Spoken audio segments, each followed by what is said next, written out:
Hi friends, அந்த வீடியோட continue தான் இது.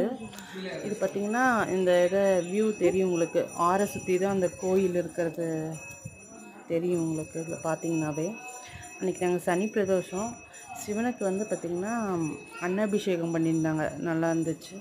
ப்ளஸ் சனி பிரதோஷங்கிறதுனால சிவனுக்கு நந்திக்கு எல்லாமே அபிஷேகம் பண்ணியிருந்தாங்க, நல்லா இருந்துச்சு. இது பார்த்திங்கன்னா அந்த மேலே கோயில் இருக்குது, அதனோட பேக் சைடு வியூ தான் இது.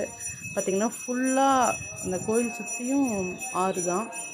சைடில் பார்த்திங்கன்னா தென்னை மரம்லாம் இருக்கும். அந்த வியூவே சூப்பராக இருக்கும், அப்படியே ப்ளசண்ட்டாக இருக்கும். நம்மளுக்கு சாமி கும்பிட்டு அந்த வியூலாம் பார்க்கும்போது ரொம்ப ப்ளசண்ட்டாக இருக்கும். முதல்ல இந்த கோயிலுக்கு பார்த்திங்கன்னா பரசல் மூலியம் தான் வர முடியும். இப்போ வந்து பார்த்திங்கன்னா பிரிட்ஜு கட்டினால நம்ம வண்டியில், டூ வீலரில், காரு, ஆட்டோ எந்த அந்த மாதிரி வசதியில் நம்ம வரலாம். முதல்லாம் பார்த்திங்கன்னா பரசலில் மட்டும்தான் வர முடிஞ்சிச்சு. இப்போ பிரிட்ஜு கட்டுறதுனால நம்ம இதில் வண்டியில் எதில் வேணாலும் நம்ம வந்துக்கலாம். அந்த வியூ